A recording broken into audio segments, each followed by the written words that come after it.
भारत माता की, भारत माता की, भारत माता की। నా తెలంగాణ కుటుంబ సభ్యులందరికీ నమస్కారాలు। दक्षिण काशी के भगवान राजराजेश्वर के चरणों में मेरा प्रणाम। आप सभी लोग अपना समय निकालकर मुझे आशीर्वाद देने आए हैं। मैं अभिभूत हूं, मैं सौभाग्यशाली हूं। मैं हृदय से आपका बहुत बहुत आभारी हूं। నా తెలంగాణ కుటుంబ సభ్యులారా, దక్షిణ కాశీగా పేరుగాంచినటువంటి రాజరాజేశ్వరి యొక్క పాద పద్మముల దగ్గర నమస్కరిస్తూ, నిజంగా నేను ధన్యుణ్ణి, కృతజ్ఞుణ్ణి, మీ అభిమాన పాత్రుణ్ణి. ఇంత పెద్ద ఎత్తున మీరు తరలి వచ్చి నన్ను ఆశీర్వదించినందుకు మీ అందరికీ కూడా ధన్యవాదాలు। साथियों, कल देश में तीसरे चरण का चुनाव पूरा हो गया है। तीसरे फेज में कांग्रेस और इंडी अलायंस का तीसरा फ्यूज उड़ गया है। మిత్రులారా, अभी 4 चरण के चुनाव बाकी है। जनता जनार्दन के आशीर्वाद से बीजेपी और एनडीए तेजी से विजय रथ को बहुत जनता जनार्दन आगे ले जा रही है। यहां करीमनगर में तो आपने बीजेपी एमपी की जीत पहले ही सुनिश्चित कर दी है। कांग्रेस की हार यहां इतनी पक्की है कि बहुत मुश्किल से वो किसी को चुनाव लड़ने के लिए मना पाई। और बीआरएस का यहां कोई अता पता ही नहीं है। మిత్రులారా, నిన్ననే మూడవ దశ ఎన్నికలు దేశంలో ముగిసిపోయినాయి. కానీ కాంగ్రెస్ పార్టీ, ఈ విపక్ష కూటమి ఆ ఫ్యూజ్ తొలగిపోయింది, ఊడిపోయింది. ఇప్పుడు 4వ దశ ఎన్నికలకు చేరుకుంటున్నాము. భారతీయ జనతా పార్టీ, ఎన్డీఏ యొక్క కూటమి ఈరోజు స్పష్టమైనటువంటి మెజార్టీ సాధించే దిశలో మనం ముందుకు పోతా ఉన్నాము. ఇక్కడ కరీంనగర్ లో మన ఎంపీ, బీజేపీ ఎంపీ విజయము ఖాయమైపోయింది. కానీ కాంగ్రెస్ పార్టీ అతి కష్టం మీద ఎవరో అభ్యర్థిని బరిలోకి దించారు, కానీ ఓటమి కూడా ఖాయమైపోయింది. ఇక బీఆర్ఎస్ గురించి పూర్తిగా కరీంనగర్ లో అడ్రస్ అంతా కూడా గల్లంతైపోయింది। साथियों, तेलंगाना के आप सभी लोगों ने 10 साल में मेरा काम देखा है। आपके एक वोट से भारत विश्व में 5th लार्जेस्ट, 5वीं सबसे बड़ी इकोनॉमी बन गया। आपके एक वोट ने जम्मू कश्मीर से 370 को खत्म कर दिया। आपके एक वोट से भारत डिफेंस इंपोर्टर से डिफेंस एक्सपोर्टर बन गया। ये सब किसने किया? किसने किया? किसने किया? किसने किया? किसने किया? मोदी ने नहीं किया, ये आपके एक वोट ने किया है। ये आपकी वोट की ताकत है। इसके कारण देश में ये सब कुछ हो पा रहा है। మిత్రులారా, తెలంగాణలో మీరందరూ కూడా నా 10 సంవత్సరాల పనితీరు మీరు చూస్తా ఉన్నారు. మీ ఒక్క ఓటుతో ప్రపంచంలోనే 5వ పెద్ద ఆర్థిక దేశంగా తీర్చిదిద్దామంటే అది మీ ఒక్క ఓటు వల్ల. మీ ఒక్క ఓటు వల్ల ఇవాళ జమ్మూ కాశ్మీర్ భారతదేశంలో అంతర్భాగమని 370 ఆర్టికల్ రద్దు చేశామంటేనే అది మీ ఒక్క ఓటు వల్ల. అంతేకాదు ఇవాళ మీ ఓటు వల్ల డిఫెన్స్ లో ఏదైతే దిగుమతి చేసుకున్నటువంటి ఆయుధాలు ఉన్నదో ఇవాళ ఎగుమతి చేసే స్థాయికి ఎదిగామంటే అది మీ ఓటు వల్ల. ఎవరు చేశారు? ఎవరు చేశారు? ఎవరు చేశారు? మోదీ కాదు, మీరందరూ కూడా ఓటు వేసి నన్ను గెలిపించడం వల్లనే అది సాధ్యమైంది. అది మీ ఓటే అని చెప్పి ఈ సందర్భంగా మీకు తెలియజేస్తా ఉన్నాను. साथियों, मैंने बहुत साल तक गुजरात में काम किया। सारे चुनाव मैं वहां जीत जाता था, लेकिन गुजरात में भी अगर मोदी को सुबह 10 बजे इतनी बड़ी रैली करनी है तो मैं कभी नहीं कर पाता था। आज आपने इतनी बड़ी रैली, और मैं देख रहा हूं आपने जो मैदान तय किया है उससे बाहर भी, और अभी भी लोग आ रहे हैं। सुबह 10 बजे इतनी बड़ी रैली मैं गुजरात में भी नहीं कर सकता हूं। मैं आपको 100 सलाम करता हूं। आपने इतना बड़ा प्यार और आशीर्वाद दिया है। మిత్రులారా, నేను గుజరాత్ లో 3 సార్లు ముఖ్యమంత్రిగా పనిచేశాను. గుజరాత్ తో నాకున్న అనుబంధం మీ అందరికీ తెలిసిందే. కానీ ఇవాళ నేను చూస్తా ఉంటే ఆశ్చర్యం కలుగుతా ఉన్నది. ఉదయం 10 గంటలకు ఇంత పెద్ద ఎత్తున బహిరంగ సభ నిర్వహిస్తే అశేష ప్రజానికము తరలి వచ్చారంటే ఈ ప్రాంగణంలో ఉన్నటువంటి ప్రజాజనమే కాకుండా బయట కూడా ఇంత పెద్ద సంఖ్యలో వేచి ఉన్నారంటే మీ అందరికీ కూడా నేను శిరస్సు వంచి నమస్కరిస్తూ నా యొక్క అభిమానాన్ని మీకు చాటుతా ఉన్నాను. ఇవాళ भाइयों बहनों, भारत में तेलंगाना में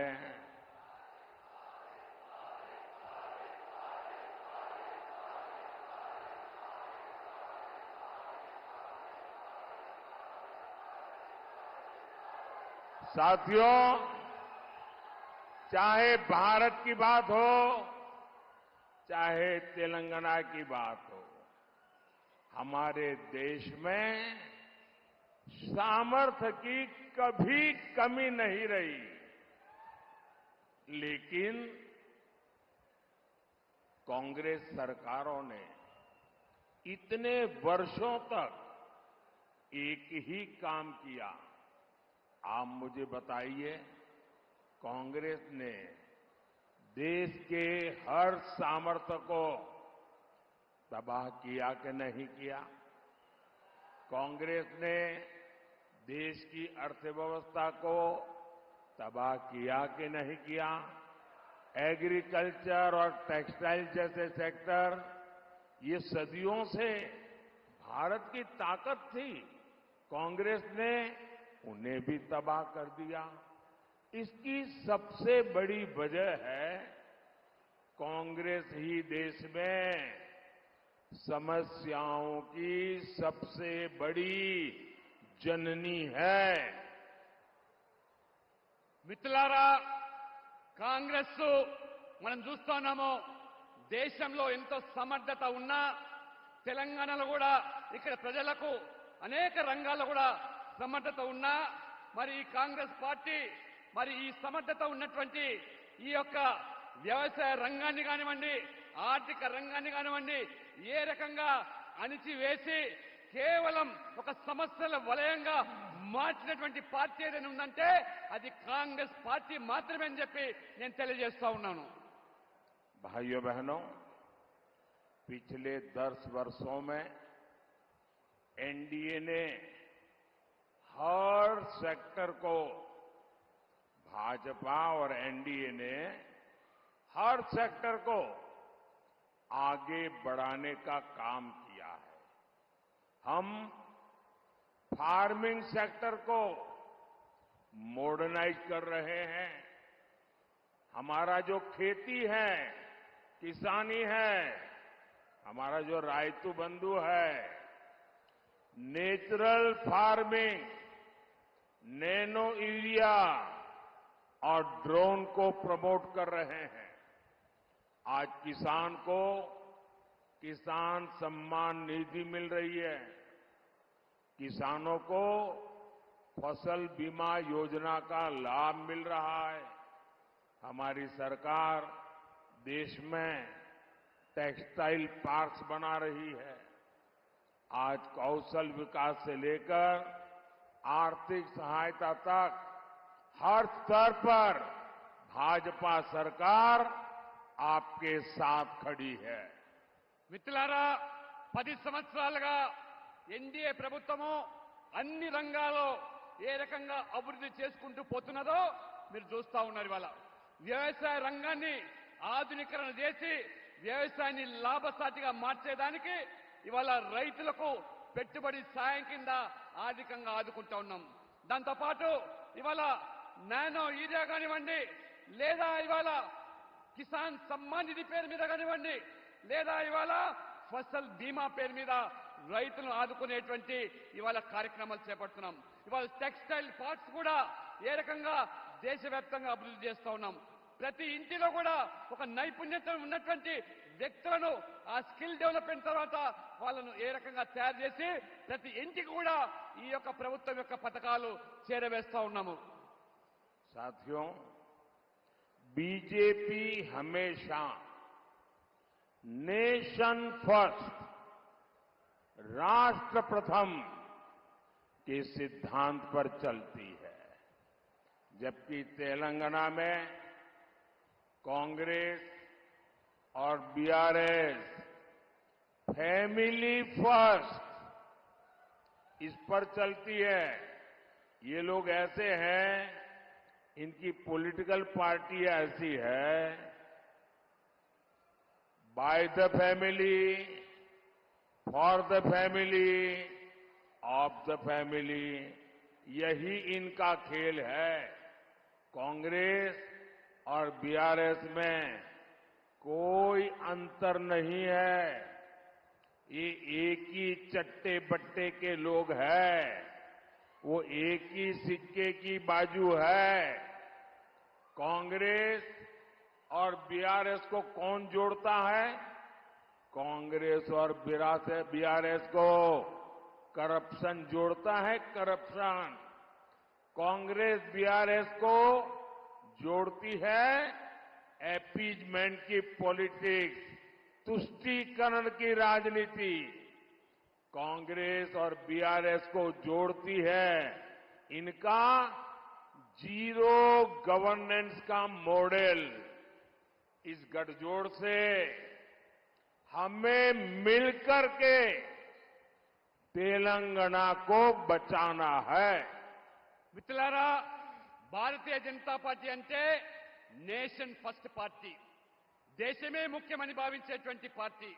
ఇవాళ తెలంగాణలో మనం చూస్తా ఉన్నాము, కాంగ్రెస్ బీఆర్ఎస్ ఇది ఫ్యామిలీ ఫస్ట్ పార్టీలు, అంటే తమ కుటుంబ ప్రయోజనాలు మాత్రమే కాపాడే పార్టీలు. ఆ రకంగా ఇవాళ కాంగ్రెస్ కు బీఆర్ఎస్ కు ఉన్నటువంటి అనుబంధం ఏమిటంటే అవినీతి. ఈ రెండు పార్టీలకు ఉన్నటువంటి అనుబంధం ఏమిటంటే ఇవాళ సంతుష్టీకరణ రాజకీయాలు. ఈ రెండు పార్టీలు కూడా ఏ రకంగా ఒక నాణానికి బొమ్మ బొరసగానే వ్యవహరిస్తున్నాయి. కాబట్టి ఈ రెండు పార్టీల తేడా ఏమీ లేదు. రెండు పార్టీలు కూడా ఒకటే. ఈ తెలంగాణను ఈ రెండు పార్టీల నుంచి కాపాడాల్సిన బాధ్యత మన అందరి మీద కూడా ఉన్నది. साथियों, हमारे तेलंगाना का गठन हुआ तो आप सबने बीआरएस पार्टी पर भरोसा किया था। उस समय वो टीआरएस थी। अपनी फैमिली के लिए बीआरएस ने तेलंगाना की सारी फैमिलीज के सपने तोड़ दिए। कांग्रेस का भी यही इतिहास है। आजादी के बाद देश को कांग्रेस पार्टी से उम्मीदें थी, लेकिन कांग्रेस ने भी रास्ता क्या चुना? Family first. देश तो डूब गया और वे देश डूबे तो डूब जाए, लेकिन इनकी फैमिली को कोई फर्क नहीं पड़ता। మిత్రులారా, తెలంగాణ ఏర్పడ్డప్పుడు మనమందరం కూడా భావించాము బీఆర్ఎస్ తెలంగాణకేదో సాధిస్తుందని చెప్పి, తెలంగాణకేదో మేలు చేస్తుందని చెప్పి. కానీ తీరా చూస్తే ఈ బీఆర్ఎస్ పార్టీ ఆ యొక్క కుటుంబం కోసం, మన తెలంగాణ ప్రజల కుటుంబాలన్నీ కూడా ఏ రకంగా పణంగా పెట్టి ఆ కుటుంబ ప్రయోజనాల కోసమే పాటుపడ్డదో ఈ 10 సంవత్సరాల అనుభవంతో మనం ఇవాళ ఆవేదన వ్యక్తం చేస్తున్నాం. కాంగ్రెస్ స్వాతంత్రం వచ్చిన తర్వాత కాంగ్రెస్ ఏదో మేలు చేస్తుందని ఆ రోజు మనం భావించాం. కానీ కాంగ్రెస్ కూడా వారి యొక్క కుటుంబ ప్రయోజనాలే ముఖ్యమని చెప్పి ఏ రకంగా దేశాన్ని ఇవాళ దోచుకున్నదో, ఆ దేశం ఏమైనా పర్వాలేదు కానీ నా కుటుంబం బాగుంటుందని చెప్పి ఆ రకంగా కాంగ్రెస్ వంశపారపర రాజకీయాలకు ఏ రకంగా తెరలేపిందో మనం ఇవాళ కల్లారా చూస్తా ఉన్నాం. फैमिली फर्स्ट की इसी नीति की वजह से कांग्रेस ने पीवी नरसिम्हा राव जी का भी अपमान किया। उनके निधन के बाद उनके पार्थिव शरीर का भी अपमान किया। कांग्रेस दफ्तर में एंट्री तक नहीं दी। ये बीजेपी एनडीए सरकार है जिसने पीवी नरसिम्हा राव जी को भारत रत्न से सम्मानित किया। और मेरे लिए बहुत सुखद है कि कल ही मुझे उनके पूरे परिवार के साथ मुलाकात करने का, पीवी नरसिम्हा राव जी के बारे में बहुत कुछ सुनने का सौभाग्य मिला। बहुत देर तक उनके परिवार की 2-2, 3-3 पीढ़ी के साथ मैं बैठा।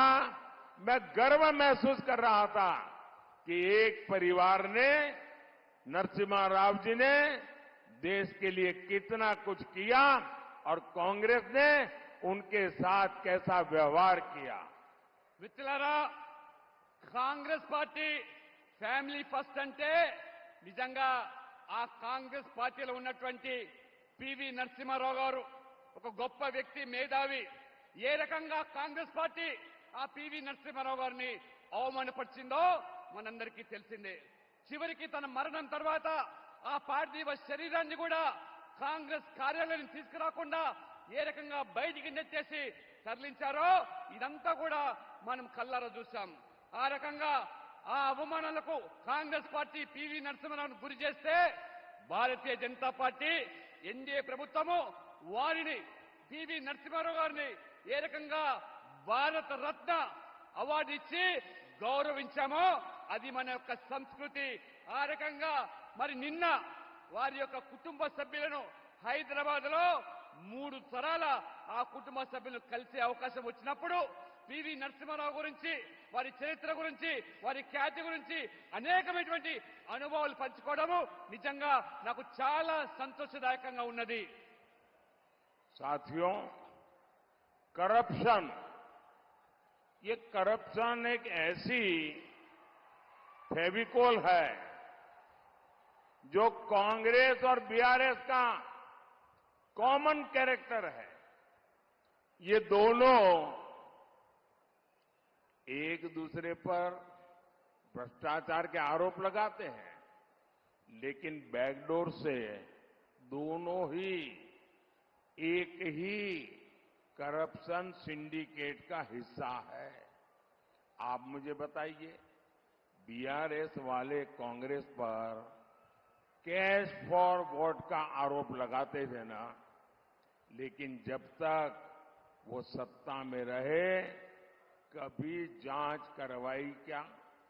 कांग्रेस विपक्ष में थी तो बीआरएस पर कालेश्वरम घोटाले का आरोप लगाती थी या नहीं लगाती थी?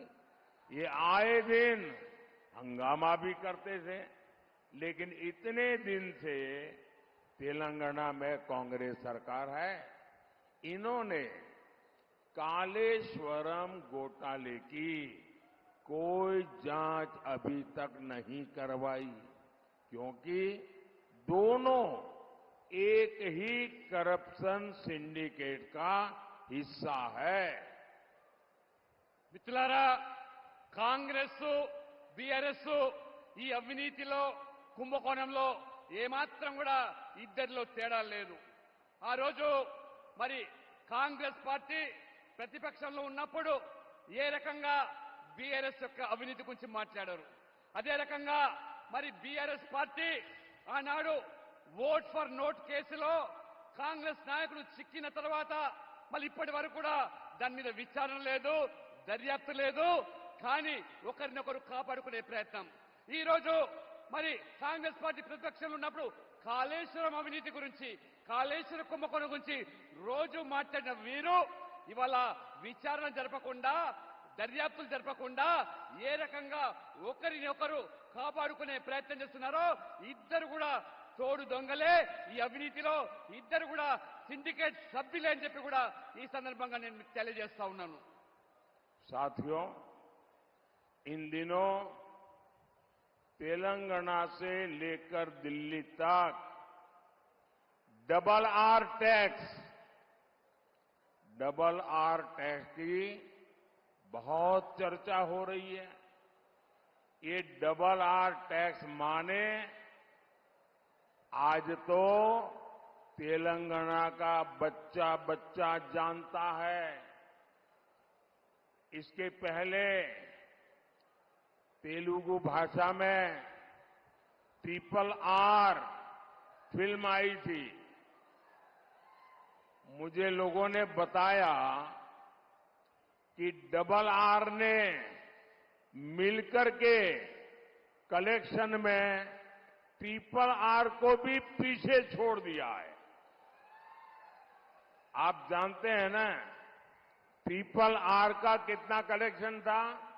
कहते हैं 1000 करोड़ से ज्यादा लाइफ टाइम कलेक्शन। कहने वाले कहते हैं इतना तो डबल आर टैक्स का सिर्फ कुछ दिन का कलेक्शन होता है। ऐसी लूट मचा रखी है इन्होंने। మిత్రులారా, తెలంగాణలో ఈ మధ్యలో డబుల్ ఆర్ ట్యాక్స్ గురించి బాగా చర్చ జరుగుతూ ఉన్నది. అసలు ఈ డబుల్ ఆర్ ట్యాక్స్ ఏంటిదనేది అనేక మంది తమ యొక్క అనుమానాలు వ్యక్తం చేస్తా ఉన్నారు.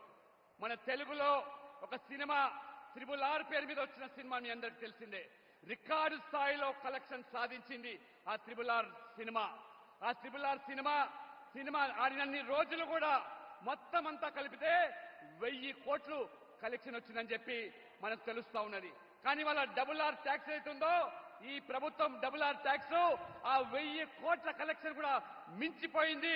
కేవలం 3-4 మాసాల్లో ఉంటే ఎంత గనులో ఈ అవినీతిలో ఒక్కసారి తెలంగాణ ప్రజలు తెలుసుకోవాల్సింది నేను కోరుతా ఉన్నాను. ये डबल आर, एक आर तेलंगाना को लूटता है और लूट करके दिल्ली में दूसरे आर को देता है। ये डबल आर का खेल तेलंगाना को देखते ही देखते तबाह कर देगा। మిత్రులారా, ఈ డబుల్ ఆర్ ఏదైతే ఉన్నదో ఇది ఈ తెలంగాణకు సంబంధించిన ఒక ఆరు మొత్తం ఈ యొక్క ప్రజల నుంచి పీడించి పట్టి ఢిల్లీకి పంపిస్తున్నారు. ఏ రకంగా ఢిల్లీకి కప్పం కడుతూ ఉన్నారు. కాబట్టి ఈ పీడ నుంచి విముక్తి చేయాల్సింది బాధ్యత మనందరి మీద ఉన్నది. ఈ డబుల్ ఆర్ నుంచి విముక్తి కావాల్సిన అవసరం ఉన్నది తెలంగాణ ప్రజలకు. साथियों, आपने देखा होगा ये कांग्रेस के शहजादे पिछले 5 साल से सुबह उठते ही माला जपना शुरू करते थे। जब से उनका राफेल वाला मामला ग्राउंडेड हो गया, तब से उन्होंने एक नई माला जपना शुरू किया। 5 साल से एक ही माला जपते थे। 5 उद्योगपति, 5 उद्योगपति, 5 उद्योगपति। फिर धीरे धीरे कहने लगे अंबानी अडानी, अंबानी अडानी, अंबानी अडानी।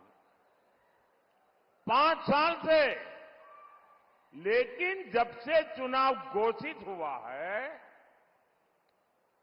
इन्होंने अंबानी अडानी को गाली देना बंद कर दिया। मैं आज तेलंगाना की धरती से पूछना चाहता हूं, जरा ये शहजादे घोषित करें कि इस चुनाव में ये अंबानी अडानी से कितना माल उठाया है, काले धन के कितने बोरे भर करके रुपये मारे हैं, क्या टेम्पो भर करके नोटे कांग्रेस के लिए पहुंची है, क्या सौदा हुआ है। आपने रातों रात अंबानी अडानी इनको गाली देना बंद कर दिया। जरूर दाल में कुछ काला है।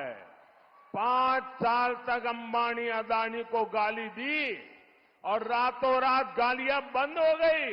मतलब कोई न कोई चोरी का माल टेम्पो भर भर करके आपने पाया है। మిత్రులారా, ये जवाब देना पड़ेगा देश को। మిత్రులారా, ఈ యువరాజు మీ అందరికీ తెలుసు యువరాజు ఎవరు. గత 5 సంవత్సరాలుగా ఒకటే కొంగ జపము, దొంగ జపము. పారిశ్రామికవేత్తలు అంబానీ అదానీ పేరు మీద పొద్దున్న లేస్తే వాళ్ళ మీద విమర్శలు, వాళ్ళ మీద ఏ రకంగా మరి దాడులు చేశారో మీరందరూ గమనించాలి. ఉన్న పలంగా ఎన్నికల ప్రకటన రాగానే ఇవాళ అంబానీ అదానీ మీద విమర్శలు లేవు. అంబానీ గురించి మాట్లాడతలేరు, అదానీ గురించి మాట్లాడలేదు. ఏమి మతలబు జరిగింది, ఏ ఇద్దరి మధ్యలో ఏమి వాళ్లకు లావాదేవీలు జరిగినాయో తెలంగాణ ప్రజలు అర్థం చేసుకోవాలి. ఆ నల్లధనాన్ని ఇవాళ ఏ రకంగా కాంగ్రెస్ పార్టీ పోగు చేసుకుంటున్నదో, ఇవాళ టెంపోల నిండా డబ్బులు పోగు చేసుకొని కాంగ్రెస్ చేరిందా అనేటువంటి అనుమానాలు వ్యక్తమవుతున్నాయి. కాబట్టి ఇవాళ తెలంగాణ ప్రజలు గమనించాలి. ఏ బెదిరింపులకు పాల్పడి ఏ యొక్క మరి ధనాన్ని కూడగట్టుకోవడానికి వీళ్ళ యొక్క ఆకృత్యాలు కొనసాగుతున్నాయో కాంగ్రెస్ పార్టీవి ఒక్కసారి మీరందరూ కూడా అర్థం చేసుకోవాల్సిందిగా కోరుతా ఉన్నాను.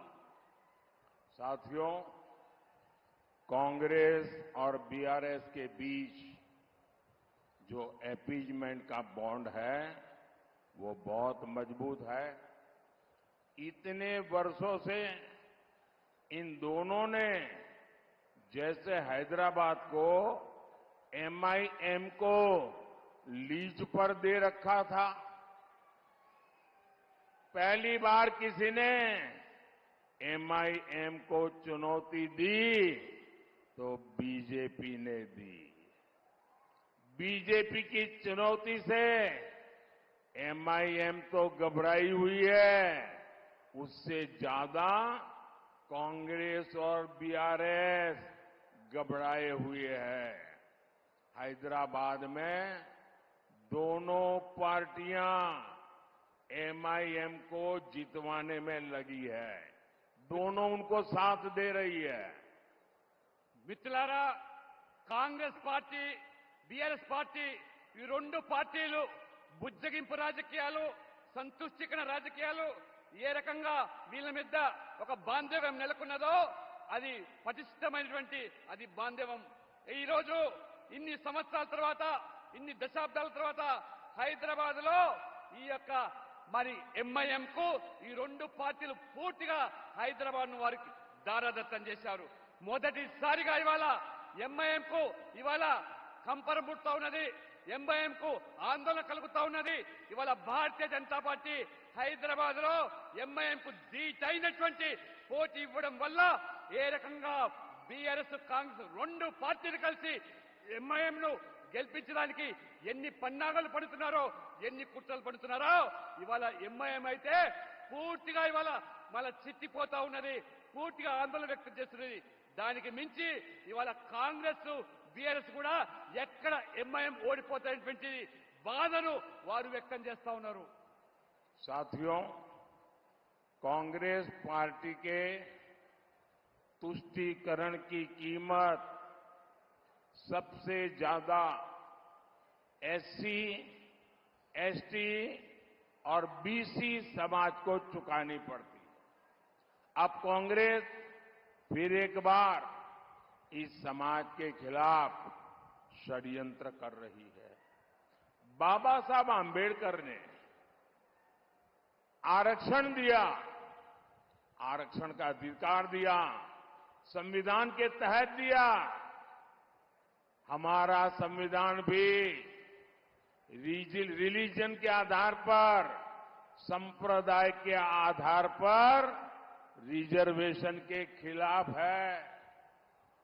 बाबा साहब आंबेडकर भी संप्रदाय के आधार पर रिजर्वेशन के खिलाफ रहे हैं, लेकिन कांग्रेस आपका रिजर्वेशन छीनकर, आप में डाका डालकर, आप में से लूट चलाकर, आपको बाबा साहब आंबेडकर ने जो रिजर्वेशन दिया है वो छीनकर अपने वोट बैंक को देना चाहती है।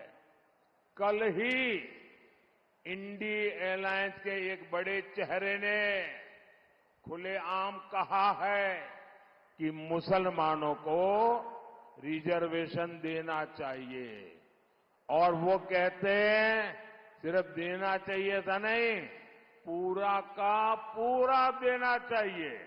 यानी एससी, एसटी, बीसी समाज को आज जितना रिजर्वेशन मिल रहा है ये छीन करके, पूरी तरह छीन करके मुस्लिमों को देना चाहते हैं। इसलिए ये लोग मादिगा समाज को भी उनका हक दिए जाने के खिलाफ है। మిత్రులారా, కాంగ్రెస్ పార్టీ ఈ సంతుష్టికరణ రాజకీయాలు ఏ స్థాయికి ఇవాళ వెళ్ళాయంటే, ఇవాళ డాక్టర్ బాబాసాహెబ్ అంబేద్కర్ రాజ్యాంగంలో పొందుపరిచినటువంటి సామాజిక వివక్ష గురైనటువంటి ఎస్సీ, ఎస్టీ, బీసీలకు ఉన్న రిజర్వేషన్లను ఏ రకంగా గండి కొట్టి అవి కేవలము ఓటు బ్యాంకు రాజకీయాల్లో భాగంగా ముస్లింలకే చెందాలని చెప్పి ఇవాళ కాంగ్రెస్ నాయకులు మాట్లాడుతున్నారు. నిన్న ఒక కాంగ్రెస్ బడా నాయకుడు, పెద్ద నాయకుడు మాట్లాడుతున్నారు, మొత్తం రిజర్వేషన్లన్నీ కూడా ఇవాళ ముస్లింలకే చెందాలని చెప్పి వారు మాట్లాడుతున్నారంటే వారికి ఎస్సీ, ఎస్టీ, బీసీల పట్ల ఎంత వ్యతిరేక భావన ఉన్నదో, ఏ రకంగా వాళ్లకు వివక్ష కనబరుస్తున్నదో ఇది కాంగ్రెస్ పార్టీ యొక్క నైజం. మరి అదే రకంగా ఇవాళ సమాజంలో ఎస్సీ వర్గీకరణలో భాగంగా మాదిగలకు న్యాయం చేయాలని చెప్పి ఇక్కడ మాదిగలు కొడతా ఉంటే ఇవాళ ఆ మాదిగలకు వ్యతిరేకంగా ఇవాళ కాంగ్రెస్ పార్టీ రిజర్వేషన్లన్నీ కూడా ఇవాళ ముస్లింలకే చెందాలి మాట్లాడుతున్నదంటే ఒక్కసారి మీరు ఆలోచన చేయాలి. వీరి సామాజిక న్యాయం అనేది కేవలం ఒక వర్గం వారి కోసమే అని చెప్పి నేను అడుగుతా ఉన్నాను. साथियों, हमारा तेलंगाना संस्कृति और श्रद्धा वाला राज्य है। अयोध्या में राम मंदिर बना,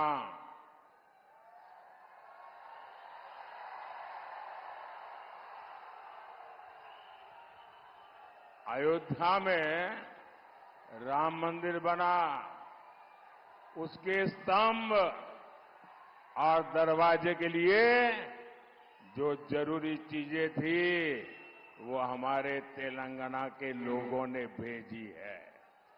वो दरवाजे आज मंदिर की शोभा बढ़ा रहे हैं। आज देश का हर व्यक्ति अयोध्या में राम लला की झलक पाना चाहता है, लेकिन कांग्रेस पार्टी के मंसूबे जानते हैं क्या है? आप मुझे बताइए, राम मंदिर बनने से आप लोग खुश है ना? राम मंदिर से आप लोग खुश है ना?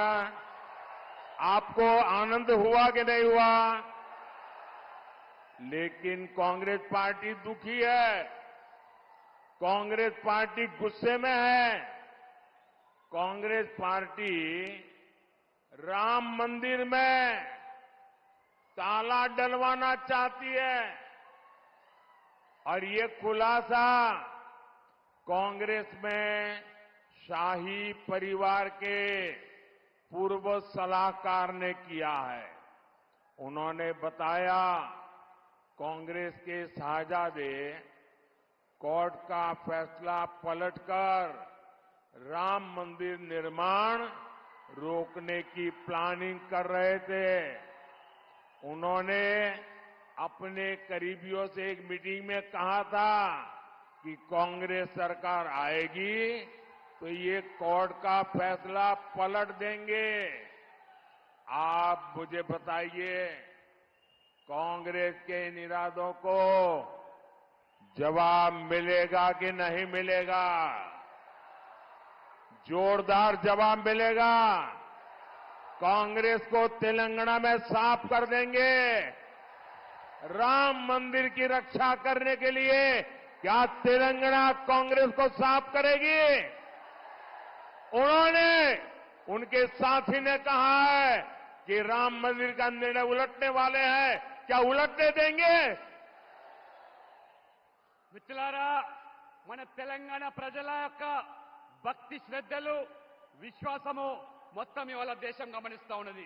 అయోధ్యలో ఒక భవ్యమైనటువంటి రామ మందిర నిర్మాణం అయితే ఆ రామ మందిర నిర్మాణానికి, ఆ ఆలయానికి తెలంగాణ నుంచే, మన తెలంగాణ ప్రాంతం నుంచి దానికి తలుపులు పంపించారు. ఆ తలుపులు ఇవాళ ఆ మందిరానికి ఎంత శోభనిస్తున్నాయో, ఇది తెలంగాణ భక్తుల వాళ్ళ శ్రద్ధతో ఏర్పాటు చేసిన తలుపులు. ఆ రకంగా మొత్తం ప్రజలందరూ కూడా రామ మందిర నిర్మాణంతో సంతోషాన్ని వ్యక్తం చేస్తూ ఉంటే, కాంగ్రెస్ పార్టీ మాత్రము ఈర్ష్య, ద్వేషము, ఆ రకంగా ఈ మందిర నిర్మాణం కాకుండా ఉంటే బాగుండేదని కోర్టు తీర్పుల ద్వారా ఏదైతే భవ్యమైన రామ మందిర నిర్మాణం అయిందో, కాంగ్రెస్ అధికారంలోకి వస్తే ఆ కోర్టు తీర్పును కూడా పునర్పరిశీలిస్తామనేటువంటి వ్యాఖ్యలు చేస్తాను అంటే, ఆ యొక్క కాంగ్రెస్ యొక్క రాచరికమైనటువంటి వ్యవస్థ, ఆ యువరాజు కుటుంబం ఇవాళ ఏ రకంగా మన భక్తుల యొక్క మనోభావాలు దెబ్బతీసే విధంగా జరుగుతుందో, అటువంటి కాంగ్రెస్ పార్టీకి తెలంగాణ ప్రజలు బుద్ధి చెబుదామా లేదా? ఒకసారి ఆలోచన చేయండి. బుద్ధి చెబుదామా? బుద్ధి చెబుదామా? కాబట్టి ఈ కాంగ్రెస్ ప్రభుత్వానికి బుద్ధి చెప్పాలంటే తెలంగాణ ప్రజలు ఏకమై ఆ రామ మందిరాన్ని కూడా కాపాడుకోవాల్సిన బాధ్యత మన మీద ఉన్నది. साथियों, आने वाली 13 मई 13 मई कांग्रेस बीआरएस के पापों का हिसाब लेना है। करीमनगर से बंडी संजय कुमार, पेद्दापल्ली से गोमासा श्रीनिवास, और आदिलाबाद से गोडम नागेश, ये मेरे 3 साथी, आप इनको जिताकर दिल्ली में मेरी मदद कीजिए।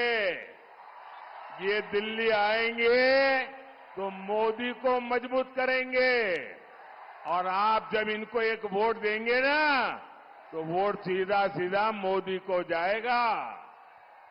మిత్రులారా, వచ్చే మే 13వ తేదీ నాడు ఈ కాంగ్రెస్ బీఆర్ఎస్ పాపాలకు పశ్చాత్తంగా మీరందరూ ఒకటిగా నిలబడి వారికి బుద్ధి చెప్పాలంటే కరీంనగర్ నుంచి బండి సంజయ్ కుమార్ గారిని, పెద్దపల్లి నుంచి గోమాస శ్రీనివాస్ గారిని, ఆదిలాబాద్ నుంచి మరి నాగేష్ గారిని, వారందరూ కూడా మీరు గెలిపించి ఢిల్లీకి పంపించి నాకు మద్దతు తెలిపినట్లయితే ఖచ్చితంగా మేమందరూ కూడా వారికి మండగా ఉంటాము. ఈ ప్రాంతాన్ని కూడా మేము మేలు చేస్తామని చెప్పి మీ అందరికీ కూడా హృదయపూర్వకంగా నమస్కారం చేస్తూ సెలవు తీసుకుంటా ఉన్నాను. आप ये तीनों कमल भेजेंगे, मुझे जवाब दीजिए, आप ये तीनों कमल भेजेंगे, मतदान ज्यादा से ज्यादा कराएंगे, पहले के सारे रिकॉर्ड तोड़ेंगे, हर पोलिंग बूथ जीतेंगे, भाजपा को संपूर्ण विजय दिलाएंगे। अच्छा, मेरा एक और काम करेंगे, मेरा पर्सनल काम है, करेंगे। देखिए, घर घर जाना, ज्यादा से ज्यादा लोगों को मिलना और घर में जाकर के बताना मोदी करीमनगर आए थे, उनको बताना मोदी करीमनगर आए थे और मोदी ने उन्हें नमस्कारम बोला है। मेरा नमस्कारम पहुंचा दोगे? हर घर में मेरा नमस्कार पहुंचा दोगे? हर बुजुर्ग को मेरा नमस्कारम कहोगे? हर माता को मेरा नमस्कारम कहोगे? बोलिए भारत माता की, भारत माता की, भारत माता की। बहुत बहुत धन्यवाद। మిత్రులారా, ఈ 3 కమలాలను గెలిపించి ఢిల్లీకి పంపించి మీరందరూ కూడా నాకు మద్దతుగా ఉండాలి. ఒక చిన్న కోరిక నాది, మీరందరూ కూడా ఒకటే చెప్పాలి. మోదీ గారు కరీంనగర్కి వచ్చాడు, కరీంనగర్కి వచ్చిన తర్వాత మాకు అందరూ కూడా ఇంటింటికి వెళ్లి మోదీ గారి తరఫున ప్రతి వ్యక్తిని చిన్న పెద్ద తేడా లేకుండా అందరి కలిసి మోదీ గారి నమస్కారం చెప్పి మీరు వారి యొక్క మద్దతును, ఆశీర్వాదాన్ని మోదీ గారికి అందివ్వాలని చెప్పి మీరందరూ కూడా ఇంటింటికి వెళ్లి ఆ రకంగా ప్రచారం చేసి మోదీ గారి నమస్కారానికి వారు తెలియజేయాలని చెప్పి కోరుతా ఉన్నాను. బహుత్ బహుత్ ధన్యవాద్. అందరికీ నమస్కారాలు. भारत माता की जय, भारत माता की जय।